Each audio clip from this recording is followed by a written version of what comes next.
At night, thought. Damien usually spent his evenings who knows where and came back to our bedroom only when Rick and Monty and I were already in bed. But as I was having a bad time trying to sleep, I heard him every night pushing the door open with care, undressing in silence and climbing to his bed. As it was on top of mine, he had to come too close to me that his pajamas brushed me when he climbed up the ladder to his bed. I pretended to be asleep, of course, but even so, some nights I felt his presence standing there at the foot of the ladder for a minute or so before going up. But then, knowing that he was there, so close, and yet so far away, all the feelings I was restraining by day became too much when I was lying in bed, staring at the bunk bed on top of me where Damien was, perhaps also awake. I couldn't help it, my body was craving for his touch, and sometimes my whole skin seemed to tingle too tight to contain me. I told myself that I had become used to Damien, and that was precisely the problem, becoming used to a twisted relationship. I felt sad and painfully empty, and also angry in some moments, but the feeling that prevailed over the rest was self-loathing. I should never have let it happen, any of it. I should have cut down Damien from the start, or at least before it started to hurt. Damien approached me one day at the end of the lessons, a week after our breakup. "Hey, Alex, do you think we could talk?" I looked at him with disbelief. "Sorry, I don't think that's a good idea." Damien frowned, clearly annoyed. "Come on, Alex, you can't avoid me forever." "Of course I can. Now, if you'll excuse me, I have to go." "Wait!" He grabbed my sleeve and I turned to look at him with the sternest face I could managed. I felt myself trembling, but I hid it the best I could. "What, do you have more threats?" He bit his lips and let me go, avoiding my eyes. "No, in fact, I wanted to apologize. Look, I was being a prick, I know, but..."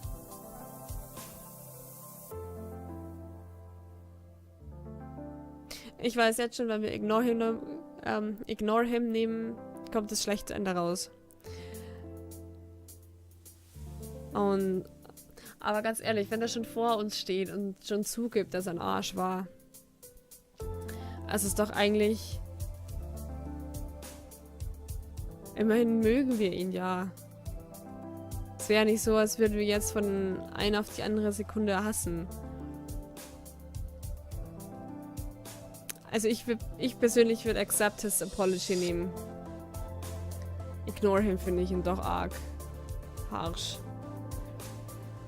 Also wir nehmen jetzt accept his apology, gucken welches Ende dabei rauskommt.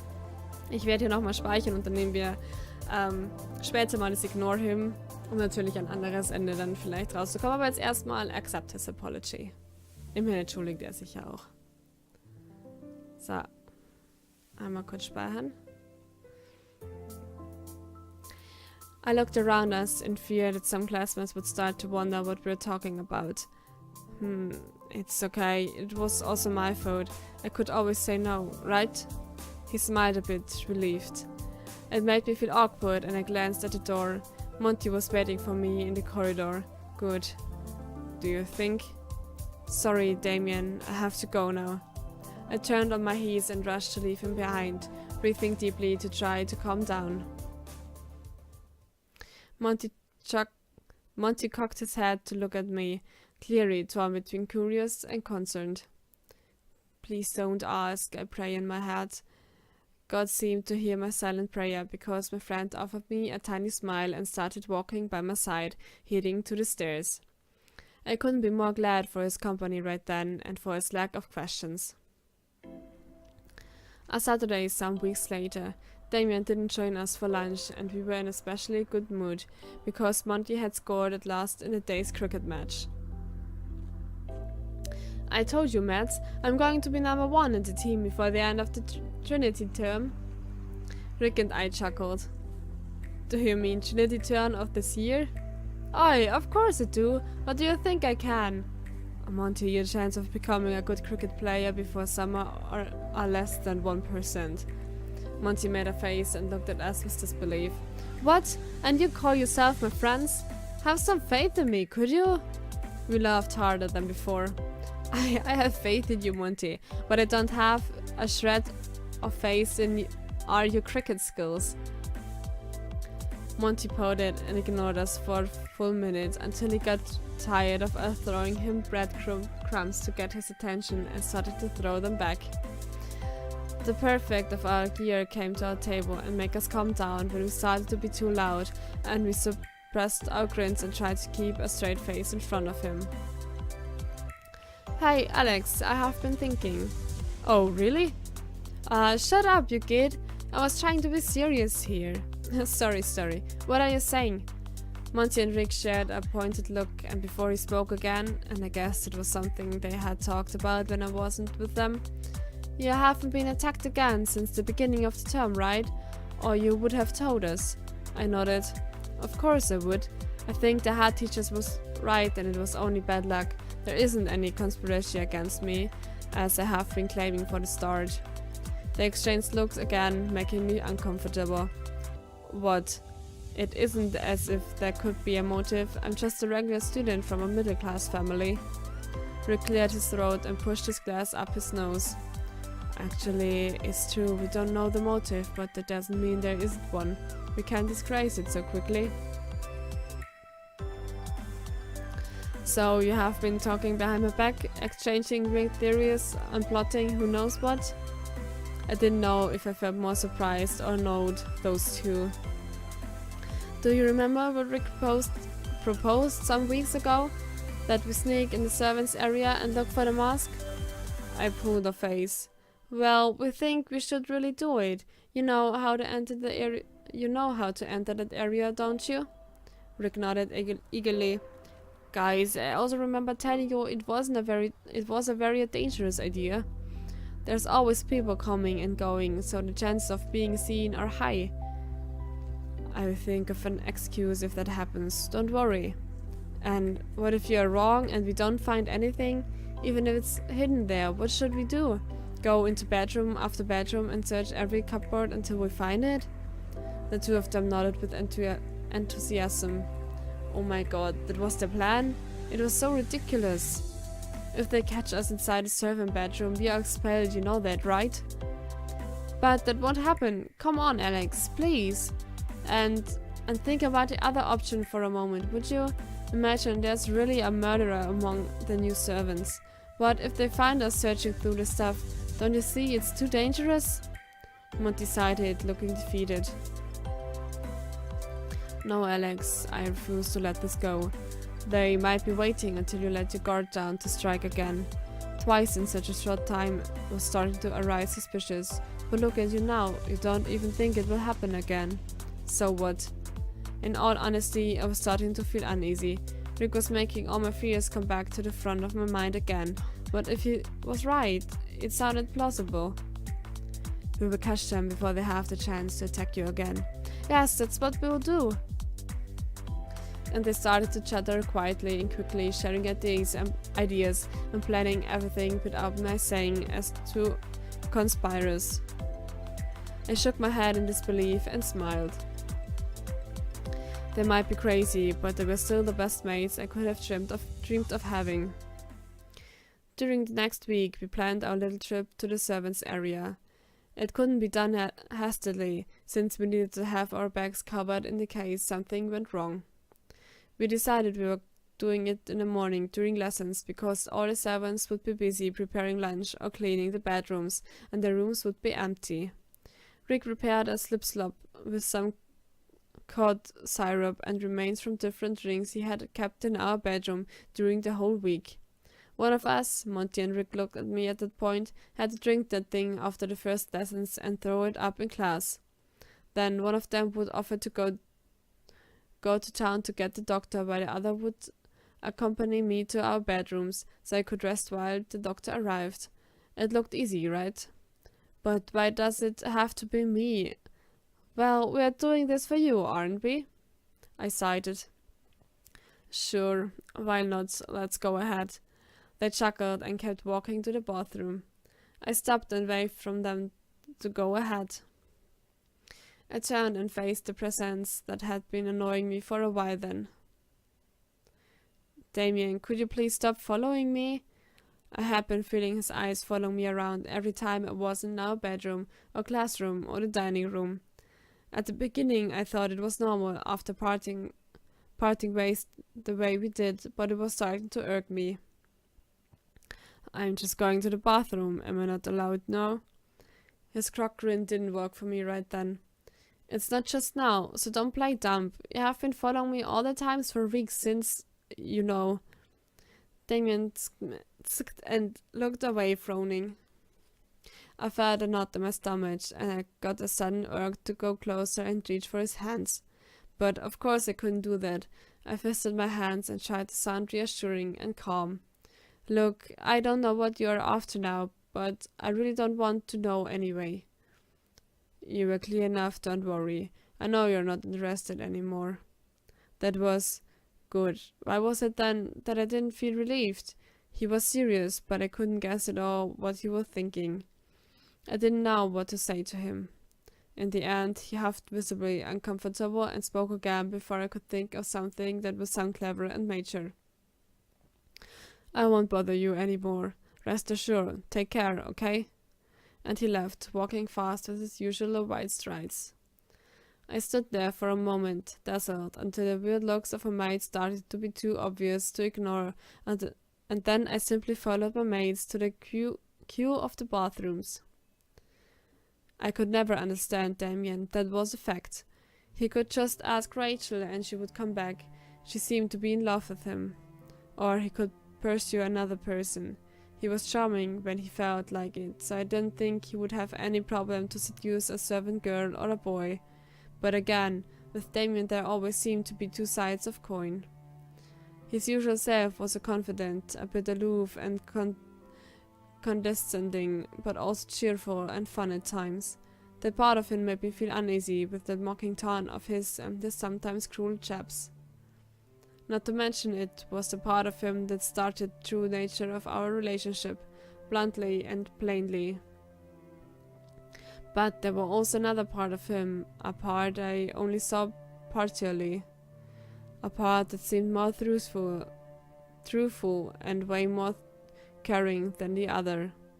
I sighed, feeling tired and defeated, and wondered for the 100th time what kind of relationship we could have had if things were different. Oh, Alex, you're still a kid, aren't you? I thought. No wonder Damien didn't take you serious.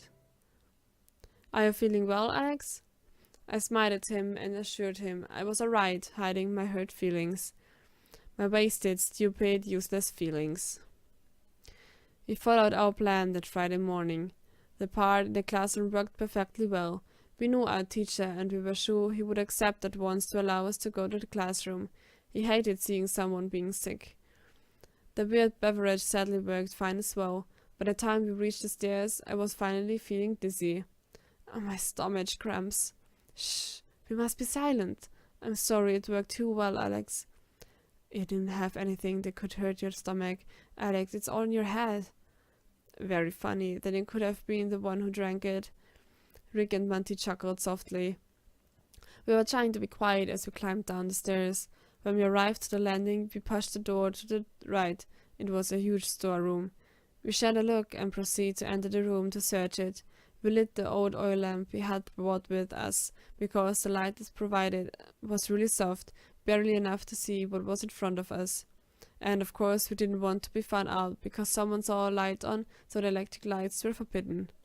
We found coils of rope, coal barrels, broken furniture, and a lot of other uninteresting things. No mask, Venetane or not. This is a waste of time. Let's find the bedrooms. It wasn't a waste. We had to be sure. We agreed on that and left the storeroom. I knew the biggest door led to the kitchen, so we pushed the other door open. The other side was a long and narrow corridor with stairs at the other end of it. It had been there already with Damien. The doors that opened at the left side of the corridor were the laundry room and the other servants' annexes. So we crossed the corridor and went up the narrow and tall staircase. It led to another corridor and a second floor, which had doors on both sides and more stairs at each end. Without a word, we exchanged a quick glance and started to to search behind each door. As we had assumed, those were the servants' bedrooms. The furniture was scarce, just a bed or two, a chest of drawers and a wardrobe, and sometimes a desk. They were all more or less the same, as simple as our own bedrooms. We opened all the drawers and the cupboards, trying not to touch anything unnecessarily, and leave everything exactly as we found it. Between the three of us, we made quick work of all the rooms in the corridor, but we didn't find what we were looking for. I bet this corridor belongs to the woman, and there must be another one for the men's bedrooms. Let's try the stairs at the end of the corridor then. What do you think? We were already there, so we should try at the options. We climbed the half-flight of stairs that led to another corridor. The layout of the wings was still more disconcerting than the students' one, since every corridor ran in different directions, and some seemed to be located between two floors. Let's not get lost here, mates. In the end, we searched 2 more corridors, with bedrooms, bathrooms, and utility areas, but we didn't find the mosque. Oh man, I was sure we were going to find it, and could go to the head teachers with the evidence. It would have been too easy. Too easy? We have been searching in the damned labyrinth for 2 hours. Because yes, as easy as it seems to Monty and Rick, we got lost when we tried to find a way back to our wing. What do you think, Rick? Rick shrugged and smiled at us. Well, perhaps Alex was right and it was all only in our imagination, but it has been fun, don't you think? I laughed heartedly. Seeing it that way, it had certainly been, sneaking like burglars, signed and spies, and all with our hearts beating fast with fear of being caught. Fun, you say? It was freaking frightening. Every time we heard steps, I thought my heart would escape on my throat. The 3 of us chuckled, and I went back to our classroom, while I went back to our bedrooms, since I was supposed to be ill. I stopped by the door, thought. Someone seemed to be inside our bedroom. Oh, it was just Sarah, the maid, taking the dirty clothes to the laundry, I guess. Of course, I had forgotten they cleaned our bedrooms while we were in class. She jumped in surprise when I pushed the door open. Jesus, you gave me a fright, boy. Oh, I'm sorry, I don't feel too well, so I've come back to lie down for a while. She nodded with her usual stern expression. I have finished anyway. Look, Mrs. Hutchinson's give me these 2 pieces of cake for Damien, and you, she says she hasn't seen you 2 around much lately. I felt a bit guilty. She was right, I hadn't seen the kind cook since I broke up with Damien. Say thank you from my part to Mrs. Hutchinson. She's always very generous, and thank you to you too, Sarah. The girl nodded and left my bedroom. The pastries on the right table looked delicious. Dark chocolate covered what I guess was a cherry cake, Damien's favorite. I took mine and devoured in a second, as tasty and delicate as it looked. I wrote Damien's name on a paper and placed it under the plate and laid down on my bed to rest my satisfied belly. Given that I was supposed to be in my bedroom for the rest of the day, I could play ill and have a nice nap, I decided. When I came back to my senses, Monty was shaking my shoulder with a concerned face, and I guessed that some hours had already passed since the light that poured through the window seemed that of the afternoon. Alex, you're finally awake. Are you feeling all right? I opened my mouth to answer that, of course, I was completely all right, but a gush of vomit went up my throat and threatened to escape through the corners of my mouth. Monty's eyes widened in horror. Alex, oh my god, we have poisoned you. Rick, come here, quickly. Rick's face entered my limited field of vision, frowning in concern. I don't understand it at all. I told you before, the slip-slop tasted awfully, but it couldn't hurt you. Well, you're obviously wrong. We need to call the doctor at this time for real. I heard them as if they were far, far away from me. My head spun and my whole body felt weak as the one of a newborn. Could you stay by my side? My voice came out as a tiny whisper. I didn't know why, but I felt suddenly terrified of being alone. Monty sat on my bed and squeezed my hand.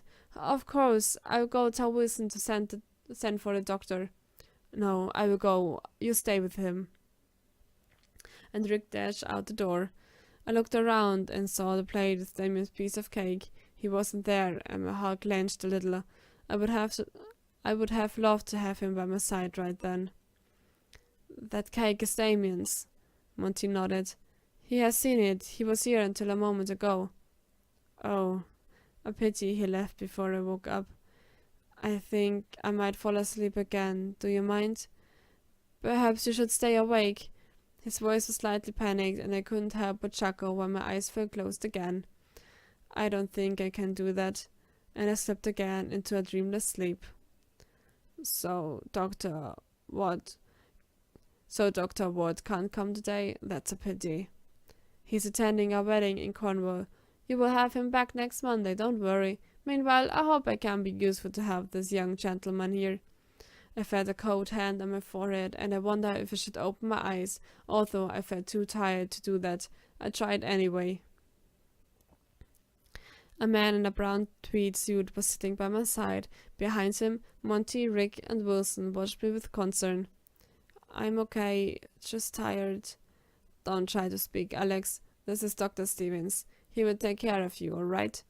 I tried to sit up, but a cold shocked my whole body. Dr. Stevens placed a hand on my shoulder and pushed me back to a lying position. Relax, Alex. Be quiet.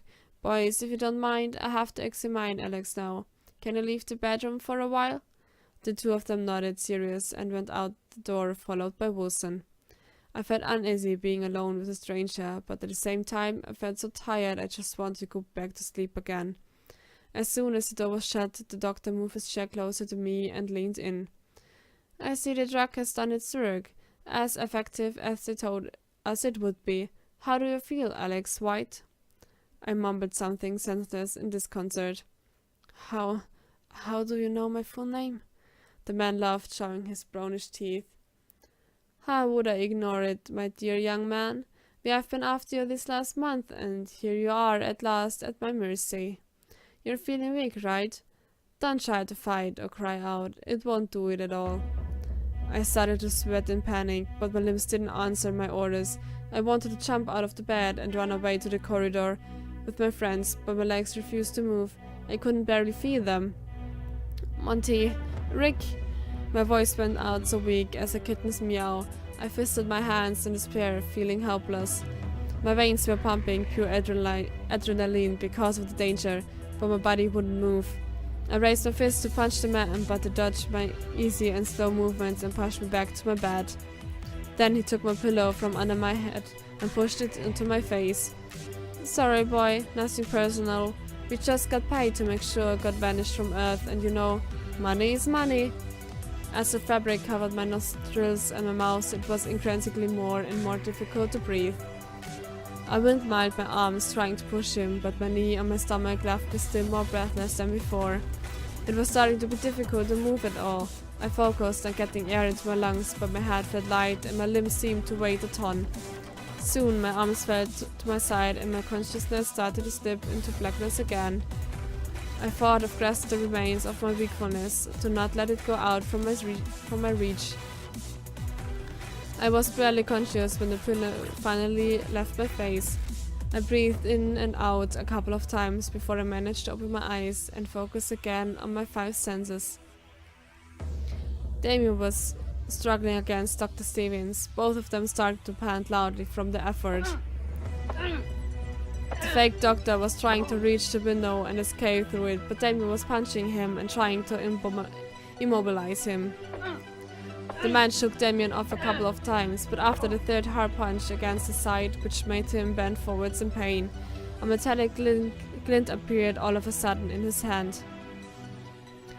I tried to shout, but my tongue felt as thick as you said as a dry sponge. I saw it in Damien's face when a knife sank in his stomach. Moments before, a red stain appeared on his shirt and started to spread quickly across his torso. The door swung open at that very moment. What's happening here? What is this noise? He froze on the spot when he saw Damien standing there, clutching his drenched shirt and the fake doctor running to the window.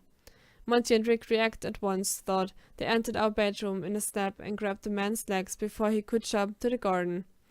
Wilson seemed too shocked to decide if he should get help, Damien or my friends, and he finally opted by the second option, helping Monty and Rick to throw the man to the floor and kicking him twice. Damien collapsed onto his knees, face cordoned in pain. I sat up the best I could, although my arms trembled out of control. Damien, please, a doctor! Rick left the intruder in the hands of Wilson and Monty, who were restraining him and trying to tie his wrists, and ran to the corridor, shouting orders among the small crowd that was starting to gather at our door. Smith, send a woman to town for a doctor and tell him to bring the real one this time. They must send an ambulance. Daniel, you go and find the head teacher right away. I looked my eyes at Damien, who was lying on the floor by then and on top of a pool of blood and fighting to keep consciousness, same as me. We shared a long, stern look until the tears started to make my vision too blurry to see him, and my head spun again and maybe drift again into blankness.